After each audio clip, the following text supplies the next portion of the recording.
millions affected by the massive data breach.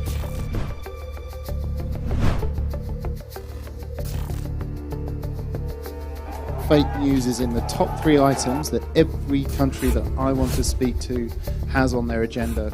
Even as we struggle to recover from the pandemic, we are grappling with an infodemic that may prove far more lethal for civilization as we know it. We do not know enough about the actual impact of what goes on under the hood of these massive social media companies. Australian organisations are currently being targeted by a sophisticated state-based cyber actor. From critical minerals to the final product, every part of the tech supply chain is compromised and is turned against nations and peoples. We need to closely assess the implications of digital innovation and technology on national and international security.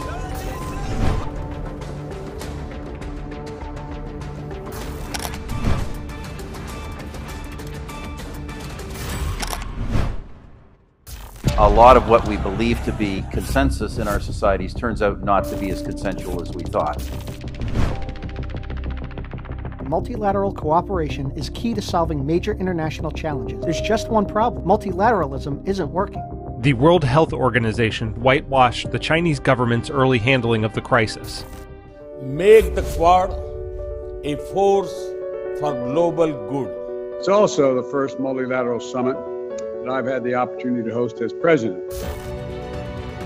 2020 showed how the world is struggling to come to terms with pandemics, terrorism, and climate change. In many ways, this was also an indication of multilateralism. Today, as we focus on vaccines and economic recovery, we also need to reimagine and reinvent a better world. Post-COVID should not mean waiting for the next disaster. It means looking for the next solution. Raisina is part of the search. Once women become decision makers, as they set the agenda, they're able to redefine what we think constitutes international peace and security.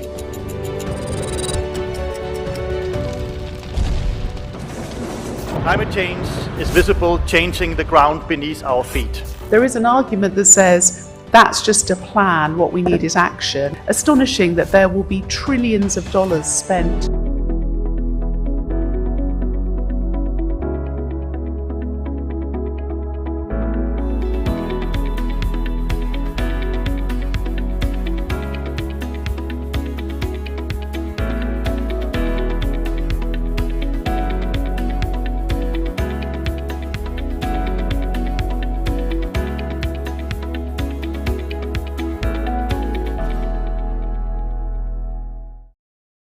Hello and welcome to this edition of Raisina Dialogue 2021 and to this very interesting session which we have titled Waters of Growth Towards an Arabian Sea Community. At a time when the idea of Indo-Pacific has taken center stage in global discourse, exemplified by the discussion even during this iteration of the Raisina Dialogue, it is often forgotten that in India's conception of the Indo-Pacific, the Arabian Sea is the critical anchor. States bordering the Arabian Sea, of course, straddle the East and the West, and recent developments, whether it is in terms of great power relationships, whether it is in terms of the pandemic that we are all facing, whether in terms of the future of energy, whether it is in terms of the economic revival that the world is looking for, they have allowed for a new possibility to emerge.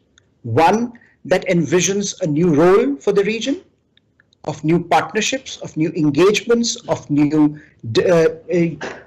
dialogues that can be made possible, both for shared prosperity, for shared security, and for shared development in the region. And to discuss this, we have a great panel of some of the finest thinkers and policy practitioners in the region with us today. We have Kanksha Tangri, a founder and editor of Reset from the UAE, where her publication examines a range of issues including inclusion, gender, education, mental health, and others, and so great connect to the youth of the region and beyond. We have with us Majid Al-Ansari, President of Qatar International Academy for Security Studies. We have Kwame Owino, Chief Executive Officer, Institute of Economic Affairs, Kenya. And we have with us Aaditya Thackeray, Minister of Tourism and Environment, Government of Maharashtra with us. So we have a panel, as you can see, young, dynamic policy practitioners, policy thinkers, and dwelling on a range of issues, dabbling on a range of issues across this maritime space. So greetings and welcome to you all. There is lots to discuss today, from great power politics, institutional fragmentation, the role of demographic dividend, the new normative order that is being created, the role of the maritime space, and I will come to you one by one. Let me start with Majid Al-Ansari. Majid, I come to you first because what is happening in the world today in terms of great power contestation is as if we are back to square one in terms of looking at the world through the great power politics prism. It is at its highest. Countries are openly defining themselves in contestation vis-a-vis the other, and there is a great degree of contestation both in political terms as well as in economic terms, which is quite new if you look at the last 2 or 3 decades. So how do you, sitting at the very heart of the Middle East, when you look at the Arabian Sea community, when you look at the potential that exists there, understand and underscore the role of great power politics, both in terms of its disruptive effect as well as in terms of some of the major contribution that perhaps great power coordination and cooperation can do when it comes to building this community from bottom up? Majid. Thank you very much, Professor. I think for many years now, international relations experts have been talking about the new trend in international relations, which is the move toward the multipolar world, and I think we started taking that as a given.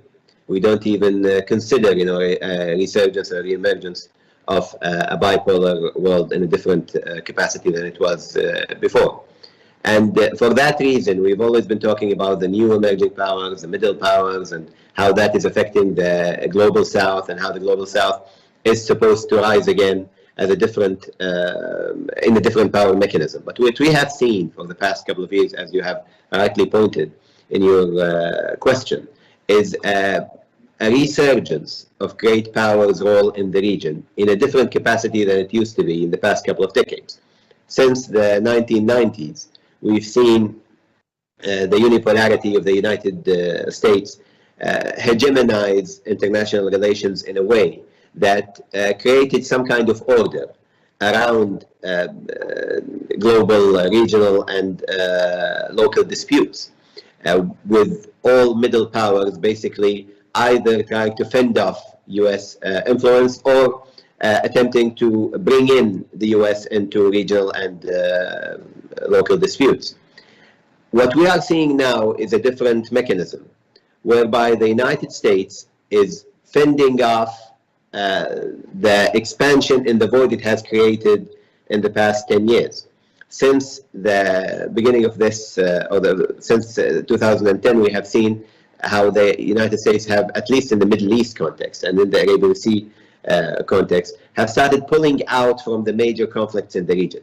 And that pulling out has meant that local powers and regional powers had to play a different role than it was expected of them, whether it be Pakistan, India, whether it be Palestine, Israel, whether it be even up to South Korea and North Korea. We have seen these players change dynamics when it comes to how they are going to deal with the dispute and how they are dealing with the disputes as they go along.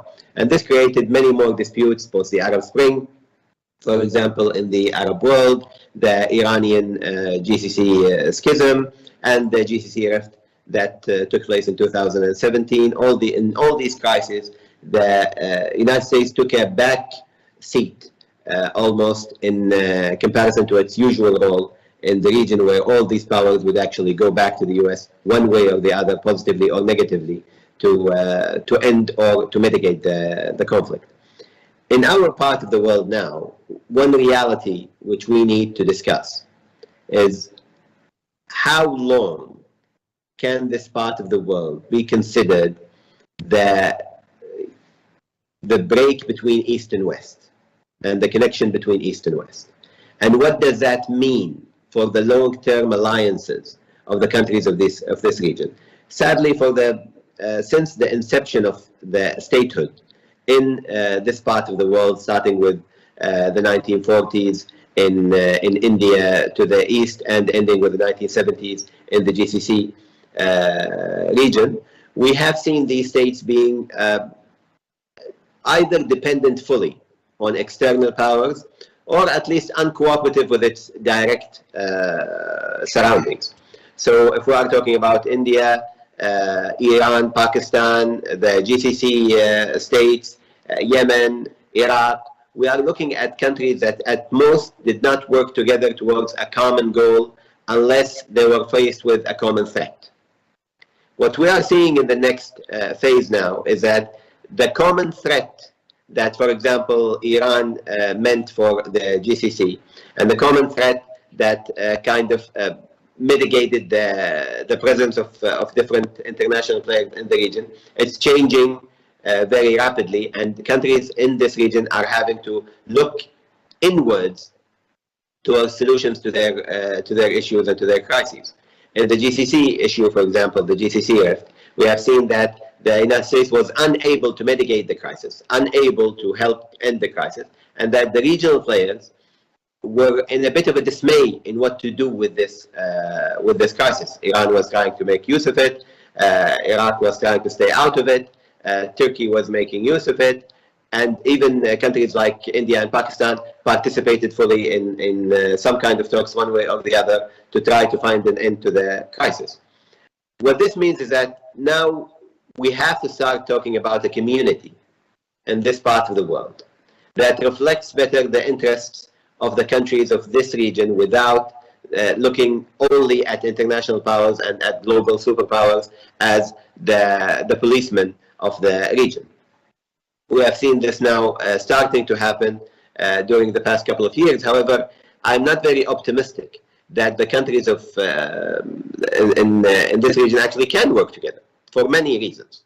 One main reason, of course, is a great difference in the alliance maps, the global alliance maps of these countries. You have countries that are looking more towards the east. You have countries that are looking more towards the west. Some countries with alliances with Russia, others with alliances with the United States. And these alliances are entrenched in the foreign policies of these countries in a way that is very difficult to imagine the foreign policy of these countries without looking at the foreign policies of the United States and Russia and China and other players.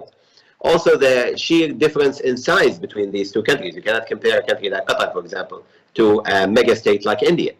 And this means a lot when it comes to foreign policy, but also when it comes to economy and when it comes to alliances in the region.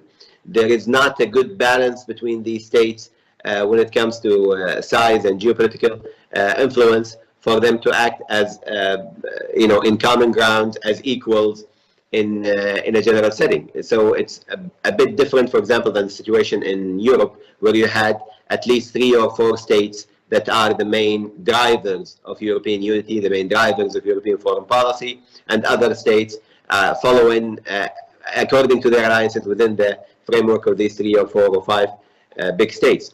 In this setting, in the Arabian Sea setting, you have all sizes of countries, but also all sizes of geopolitical influence. So you have a small country like Qatar or Kuwait that have a geopolitical importance in the Arab world that supersedes some big countries in the region without naming names. You have the stability factor. The stability factor is very important because some of the countries in this part of the world can be classified as either failed states or at least fragile states. And these states cannot play a very good role in cooperation in building a new community, in a regional community in the world without them having the strong central government, the strong national unity that is needed for them to play that role externally. Also, thank you, another. Majid, we'll come to this part in the second round, because I wanted to touch upon some of the things that you have said and maybe bring in others who can respond to some of those issues. In particular, I think I'll come to Kwame. Kwame, you've heard Majid in terms of if you're looking at it from a strategic perspective, the complexity that it envisions, both in terms of alliances, both in terms of relationships, situating the region right in the mix of some of those tensions. But if you're looking at it from an African perspective, right, where Africa is now increasingly being looked at as the center of global growth, potential growth going forward. Some of the African nations have done extremely well in the last decade, and there is great hope that they would lead the economic recovery post COVID-19. So when you look at it from sitting in Africa and you look at the Arabian Sea community, or potential for this community, what sort of economic, trade and connectivity linkages do you envision from your continent's perspective? Because this is again a community that has quite a great expanse of interests and quite great degree of complexity, as Majid was highlighting. Okay, thank you. Well, I think it's true that there's a connection, of course, of the Eastern African seaboard to the Arabian Sea, and obviously, in our view, to the larger Indian Ocean, as we call. So there's geographically, I think its significance and its salience in Africa's growth is becoming more pronounced. For this reason, that at the beginning of this year, of course, finally, the African countries, all 53 of them, consolidated the African Continental Free Trade Area. Most of it assumes, obviously, improved trade within the African continent. Many African countries, despite the COVID emergency, were growing at some, basically. Among the top 10 countries, fastest growing countries before COVID came, 5 of them were in Africa, of which 4 were actually Eastern African countries on that same strategic zone that we talk about. So both exports, which basically most of the development paradigms are predicated on exports. And so exports and connecting to global value chains mean, as the Suez Canal problem a couple of weeks back told us, the significance of shipping lines and maritime trade, just speaks for itself. So basically, safety along those lines, and the institutional arrangements are actually not as strong as they should be, and I think that's going to become part of the agenda, which we at the Institute of Economic Affairs hope to alert other people to. But I think a discussion such as this just confirms to us that there's need for greater coordination. So you understand, for instance, that the countries on the eastern seaboard of Africa tend to have very long coastlines, but at the same time, for that reason, almost every country of the seaboard of Africa is actually building a new port, whether military one, but mostly for just expanding maritime trade. So obviously the refurbishment of these ports itself are a signal about the recognition that maritime trade is going to be important. Some other forms of cooperation around security are also significant. And I think here there's scope for security and institutions connecting the Arabian side all the way back to the Indian side. So that's a very long coastline. Sometimes faces bottlenecks, but also security problems which require coordination. As it is right now, most of that security is underpinned on that seaboard by Chinese, French, British, and American. And over time, I think the call for sovereignty or proximity for these countries is going to rise. I see it. Not necessarily for just nationalistic purposes, but basically part of actually improving everybody's stakes in managing that critical sea line, critical base. So I see both Africa's imperatives, and the Eastern African countries, obviously, and the connection to the Arabian world, where most of the energy resources come from. So securing those lines is part of securing global commerce. And if some African countries are going to contribute, I think some are going to contribute, definitely. Not all of them, because of policies vary, and some of them are not doing too well.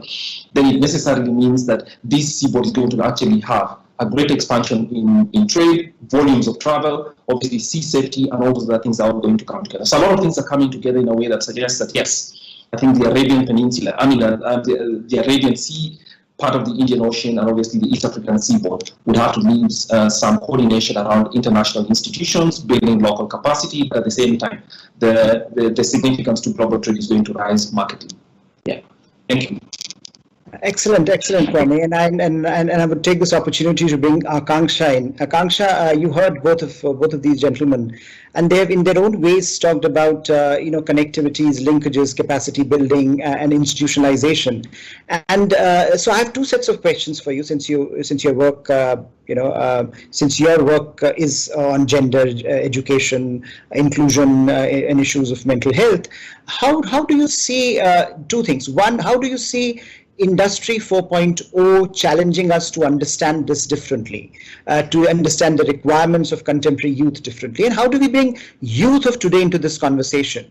Right? We are talking of geopolitical rivalries, we are talking of economic imperatives, but how do we bring in youth, which is such an important element here in terms of both reviving our old connections as well as mapping out the future? How do we bring that into this conversation at a time when Industry 4.0 is really challenging us to think very, very differently about the future of work and the entire paradigm of employment? I think this can be done through investing in the youth, creating and providing more opportunities for them to access across the creative industries, and encouraging innovation in schools, universities, and through public-private partnerships, opportunities to upskill and grow, and by creating more cultural dialogues. So here I'm emphasizing on soft power. Many Gulf countries attract Indian students for higher education, not only for its accessible geography and career opportunities and close historical ties, but also because you have international campuses such as NYU Abu Dhabi, London Business School in Dubai, Georgetown University in Qatar. So within the UAE, if you look specifically, it has embraced creativity as the heartbeat shaping everyday life. And as we know, if you look at the pandemic, it's the marriage of key industries with creative industries that have thrived. So we, transform these into creative hubs to invest in human capital for arts, design, literature. I can give you an example. I work out of Dubai and Mumbai. So for me, Al Sarkal Avenue here is a cultural district that plays a host to homegrown SMEs across creative industries, has cafes, co-working spaces where you meet people from all across the Gulf. You meet entrepreneurs from India who are setting up spaces here.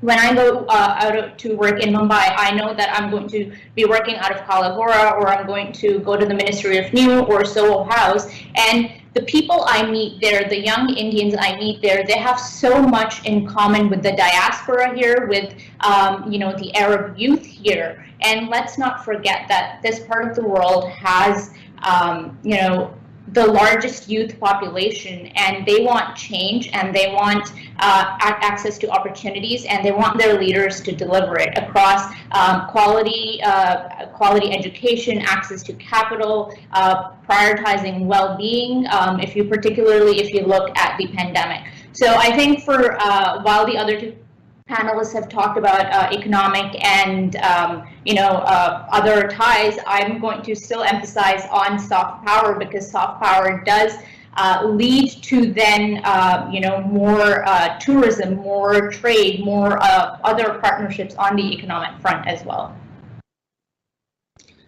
Thank you, Akanksha. And Aditya, there you heard it, that the youth wants the leaders to deliver, and you are the youth leader, young leader. You are serving, you are governing one of the most important Indian states. How do you envision Mumbai's role in that space? In Mumbai, I'm asking particularly because Mumbai has the potential to become the financial gateway almost to the Arabian Sea community, or become a front for that larger idea. But how ambitious we can be about this? Clearly, there are some limitations, but do you or young leadership or the government of Maharashtra, for example, has a vision for thinking beyond just the Indian landscape, connecting Maharashtra, the entire seaboard, to the larger Arabian Sea community? Are we beginning to think in that direction, or are we still not comfortable yet with this idea? Are we still at the very beginning, or have we started doing some of the groundwork? No, I think firstly, it's a fantastic panel to be a part of, because essentially, when we speak about Arabian Sea communities, I think it's one of the most ambitious and complex communities that we could, come out of and start building, because essentially the whole crescent, if you see, you've got India, you've got countries of the West Asia, or as the world calls it, Middle East, and then the whole question of, even if it extends to the Indian Ocean, whether we connect with Africa and the larger part of Africa, the whole coastline that is facing towards us. I think that is very important. In terms of Mumbai or Maharashtra participating as a larger part or playing a larger role in our connect with the Arabian Sea community, I think it's, of course, a very, very crucial moment, because for us, if you see historically, we've always been a part of this community. As the Malla coastline, as the Konkan coastline, we've always received trade routes from the West, and anything that came from the West, be it from the Cape of Good Hope and after when the Suez Canal opened up, we've always been one of those major ports where you've got people landing, you've got goods landing, you've got cargo coming in. One of the most crucial things is what we are developing as a country and as a state for these trade ties, these commercial ties, and ties of aspiration and hope to really grow. Because when we speak about our century today, it's not just going to be trade and commerce, like Akanksha really said, it's about what all of us want today. And beyond just the infrastructure, for example, if you ask me what are we doing to build a community of growth out here, yes, there is the Delhi-Mumbai corridor that's happening through the Jawaharlal Nehru Port Trust. You also have the BPT that's already here. We've increased the traffic out here. You also have the Mumbai-Bengaluru corridor that's being built, and you already have the Golden Quadrangle. So infrastructure-wise, yes, we have. I think the larger question that comes in really is for all of us, be it Maharashtra, be it Kerala, be it Gujarat to play a role, or be it any of the other countries in this crescent of the Arabian Sea playing a role. One of the questions and debates that's always been in the offing is, do we really create an institution with all of us participating in it? I think that is really crucial, because if you see, there is a common thread for a community to build always. The European Union had always this common thread of political borders and the hope and need for a peaceful coexistence. I think we need to find our common thread within this community. I think if it is peace and prosperity, be it after COVID times, because look, we're always going to have complexities. We have, you have probably one of the largest population set living in this area, in this whole crescent. You also have the youngest population set living in this area. You have probably a huge amount of, with population that comes in, you've got malnutrition, you've got poverty, you've got disease, but there is also an opportunity to break through and come forward from this. And that is what our aspiration should be really, standard of life.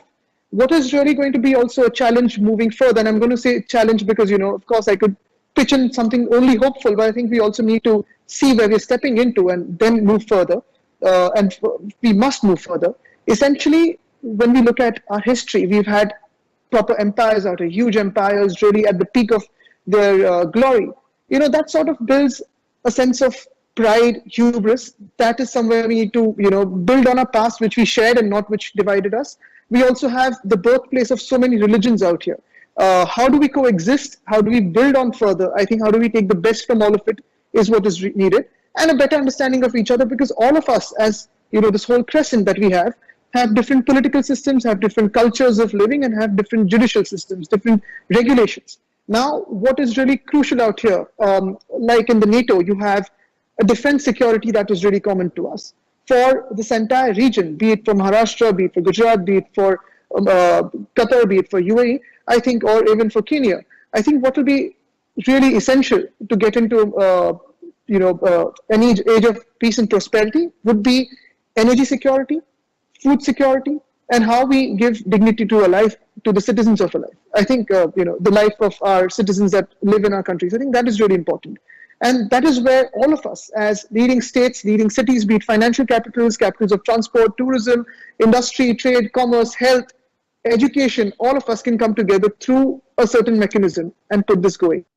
Thanks, Aditya. I'll, Majid, I think Aditya mentioned history and culture and the past, which often has been talked about. I think this is a region that is almost overburdened by history. There is history everywhere you look at. History often complicates things for us at times. History makes it difficult for us to move forward. So I think the challenge, both Akanksha talked about this, Aditya talked about this, is this issue of tapping into the demographic dividend that we have. We often talk about it, but what are we doing to tap into it? Now the question therefore is, can we move beyond, linkages of history? We can talk about it in a positive manner, but I think the need is, how do we move beyond this to create economic and strategic partnerships that are relevant to our times, that are relevant to 21st century, right? We often talk about, whether it's India and the Middle East, India and Africa, there is a lot of emphasis on history, historical ties, which are important in their own right. But I think we are also seeing a generation that is moving away from it, that wants our leaders to talk about here and now, today's challenges? What are we doing about contemporary challenges? And I think how do we then take those historical linkages and build strategic partnerships of 21st century? What are some of the avenues available from your perspective? So history will always be there, as you rightly said. It will always be a factor in building the relations, especially between societies and between intelligentsias and between even economic organizations. History will always maintain its role as a driving force sometimes and as an obstacle to cooperation.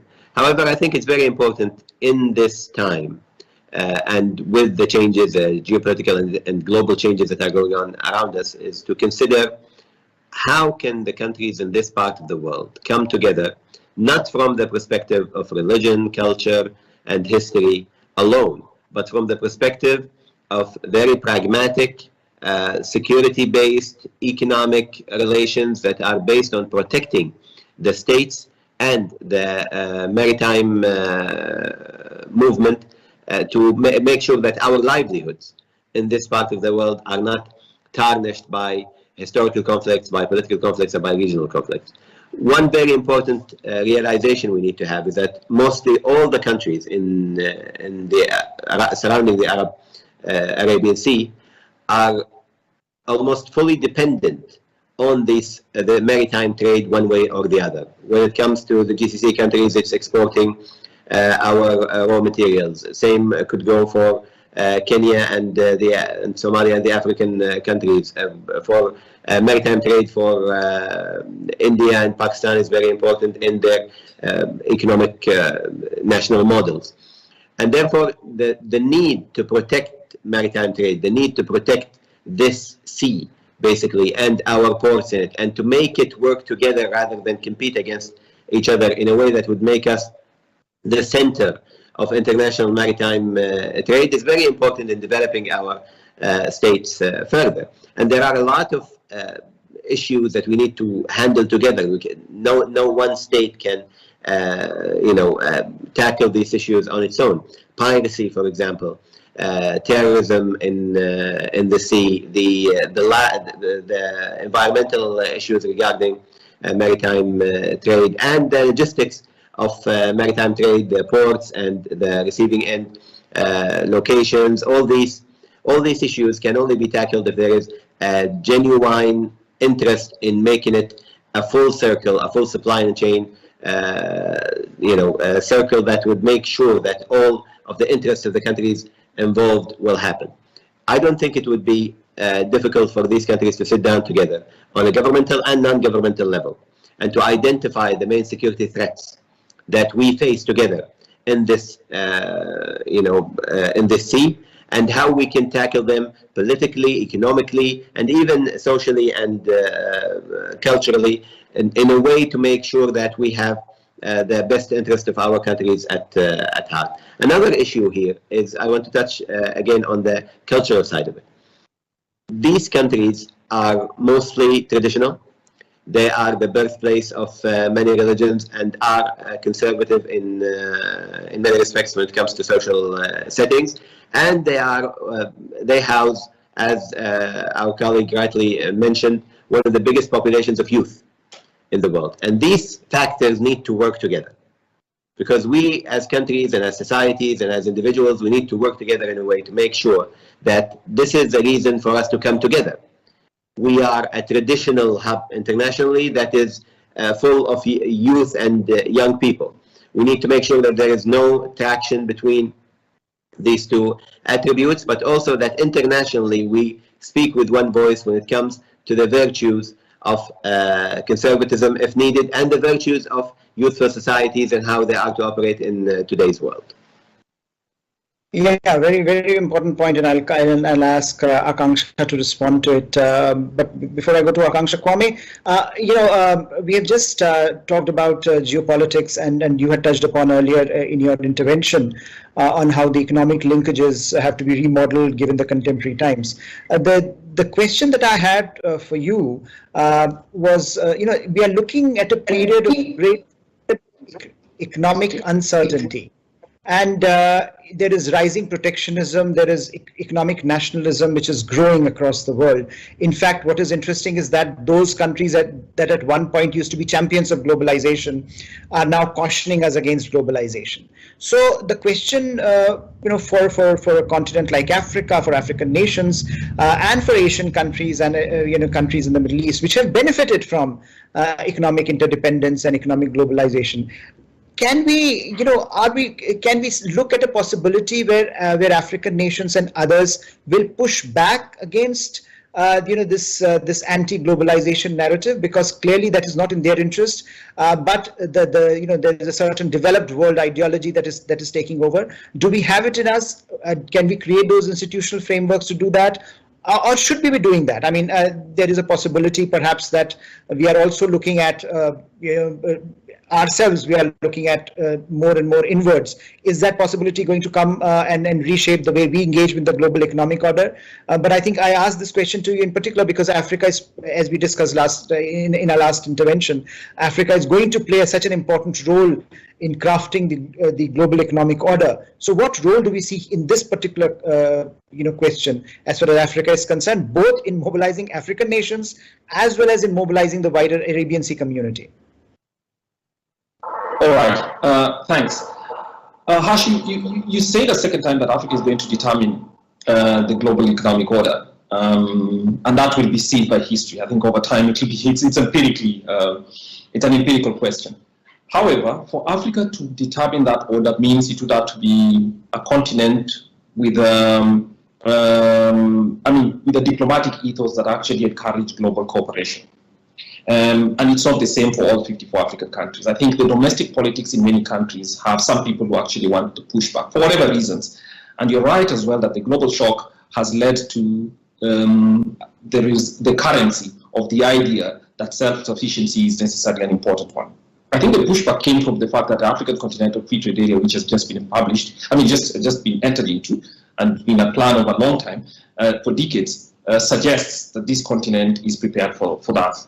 Also, by the fact that many African professionals are actually taking roles in global institutions, no less the World Trade Organization. So obviously, I think Africa needs to give a face of yes, that, because the development imperatives for African countries generally would require an expansion in global connections. So it will be self-defeating for African countries to actually do that. Now, whether they'll stick their necks out, some countries would. I think Kenya's economic diplomacy posture suggests that it still thinks that globalization is an essential. Obviously, institutions have to be strengthened, and specifically institutions strengthened, and low-income and actually middle-income countries, Kenya, India, and a few countries, obviously, in the Middle East, as we call it, or West Asia, also will actually have to be hard in global institutions. Managing global commons as well, as you understand right now, everybody's concerned about global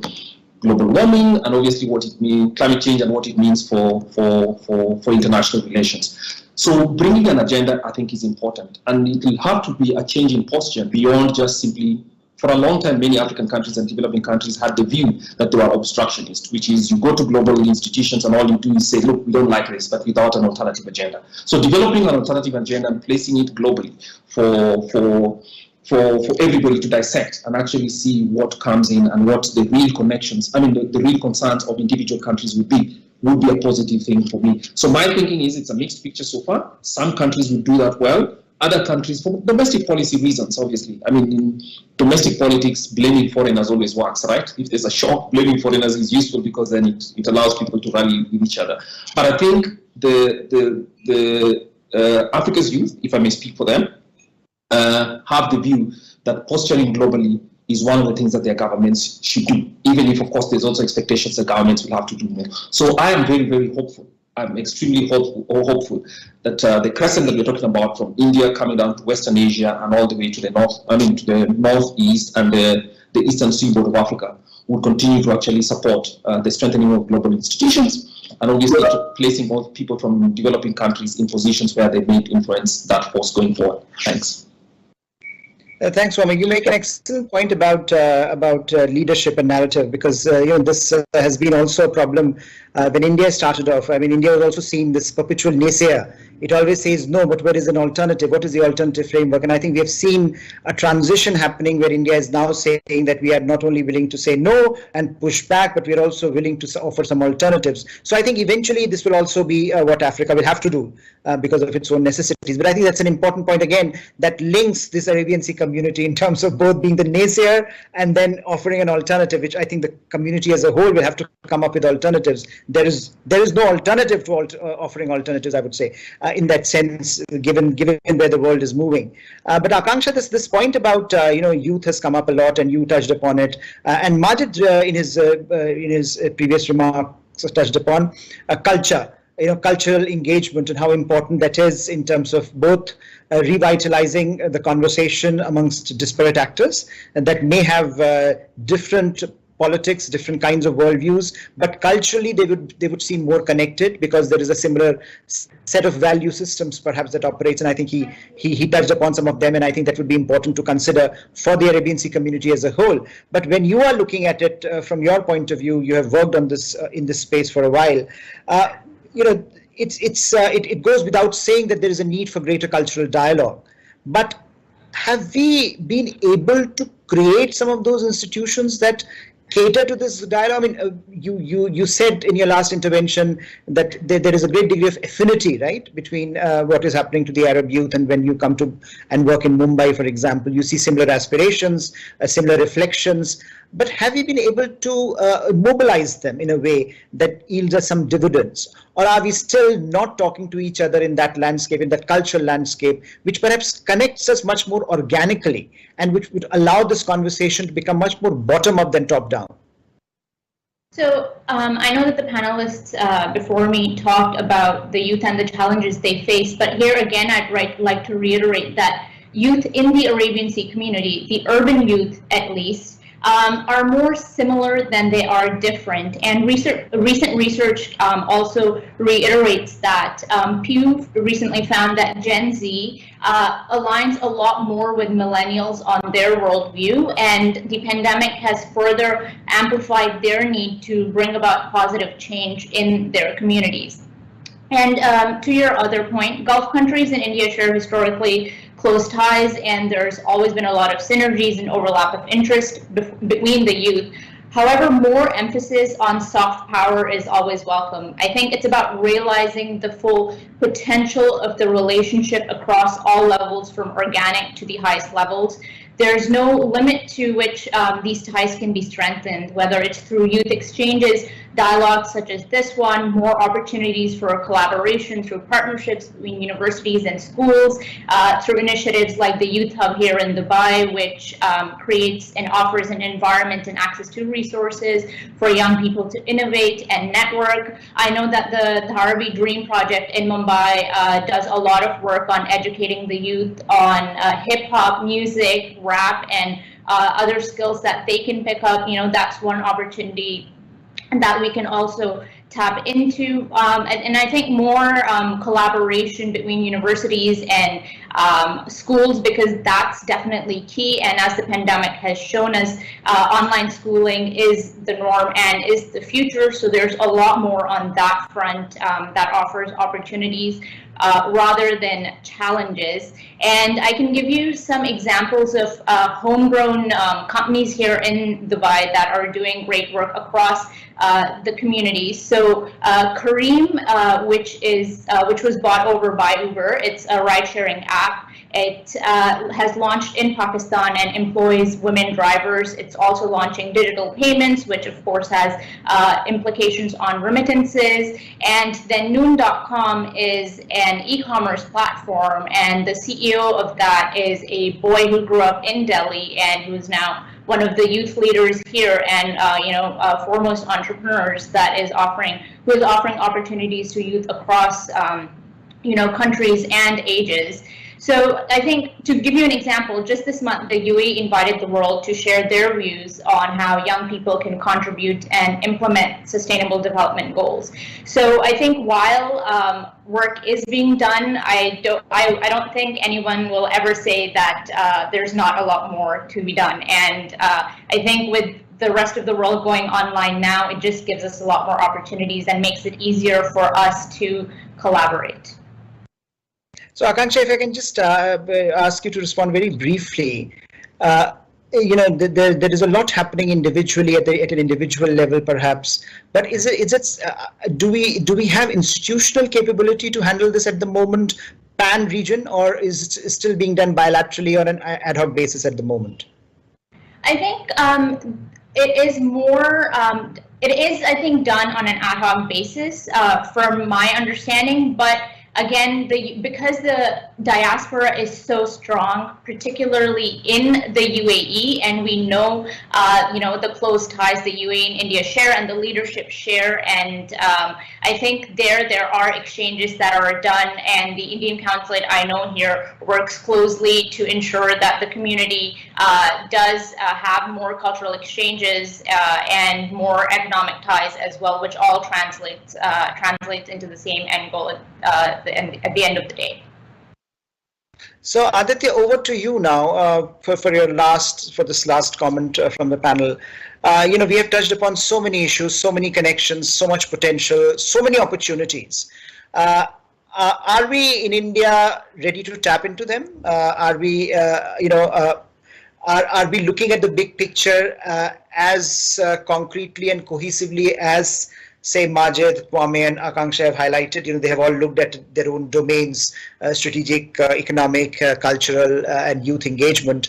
Are we, cognizant of this reality that there is a vacuum that needs to be filled, and India needs to take a lead, or say states in India like Maharashtra, Gujarat, and others can form an institutional mechanism and do something about it? And what, from a policy practitioner's perspective, what do you see are the challenges here when it comes to India, and in particular, say, if I were to ask you to take a lead, what do you think from a real time issue? What would be the consequences? What would be the challenges that you would face in operationalizing these ideas that we have just mapped out? As you've heard, all of us, all four of us actually spoke about the cultural ties, the history, probably some of the differences and a lot of opportunities that lie there. Mr. Majid also highlighted about the maritime routes, and one of the most important things in that, if you notice, even in the past and even today, if you see the ancient maritime routes, we were more than happy communicating with each other, trading with each other, and as a whole crescent, we never really found the need to look for a new world, because we were self-sufficient within the region in the maritime routes that we had and the trade routes that we had over land and sea around this crescent. So I think we never thought as empires or countries to go looking for the new world, or to look for America, or to look, what is beyond us. I think that is very crucial, which gives us a huge pointer to what really we have to look forward to. This region can essentially be self-sufficient, providing to each other resources that are required to go further in the future that we are looking at as something which is new, as young, and beyond any borders or boundaries today in terms of ideologies or in terms of whatever divided us in the past. As as our friend Mr. Kwame said, that it's about also the larger part of Africa participating in this whole crescent, because when we look at the Arabian Sea and of course a part of the Indian Ocean, though not geographically and technically, we can see it as a bay which really connects us together and connects us as a crescent which we can really help each other move forward. Most of probably our political systems may vary from each other, our arbitrations, our regulations, our judicial systems may vary, but then our requirements, our needs for the current times and for the future, like I said initially, are the same. And then as Akanksha also said that, our younger generation, the generation of, someone like me, I'm just 30, and we look at a shared future. When I say a shared future, it's not necessarily being something like the EU where you're moving freely from one country to another. We'd obviously have whatever we hold true to ourselves, whatever we hold closer to our hearts, however we've been brought up as a culture, as a city, as a country, we'll be remaining like that. And probably that is also good or bad, and that's, up to each of us to see it like that. But more of interactions, more of interventions, more of cooperation, more of coordination, more of coexisting, understanding each other. I think that is very important. What we need to take out of our mind is probably the fact that I can change you or you can change me, or I'm better than you, you're better than me. I think here, if we start realizing that each of us is good in our own way and we can help each other to grow further, I think that is where we can really take the lead. India as a country, of course, we also look at ourselves as unity and diversity. We have many states, we've got many cultures, religions, regions, languages, castes, creeds coming together, and of course being the epitome of staying together, united for more than 70 years. I think today, if I speak of one country taking the lead, of course I would be happy as a country, as as someone from India to be taking the lead, but I think each of us have our own strengths and each of us can take a lead together. It's about cooperation in today's times. I think it's about building a platform for all of us to interact really and to look at what we can give each other, what we can take from each other for a better future ahead. I think that is very crucial. Thank you all. This has been a fascinating conversation, and I think one of the first of its kinds that at least I have attended, where we have had representation from various parts of the Arabian Sea community, and we have started to think about more constructively what potentially the region can and cannot do. One thing is very clear, that there are divergences and there are challenges, but there are also opportunities which can be tapped into, and perhaps a greater institutionalization of such dialogues of this kind of an architecture is the need of the hour, given the enormous shifts that are happening both within the Arabian Sea framework as well as beyond. I think the community will have to come up faster, will have to be more decisive in its interventions, and will have to work together if some of the regional challenges have to be tackled more proactively. So with that, thank you all for joining us today from various parts of the world, and thank you all for joining the Raisina Dialogue this year. Thank you.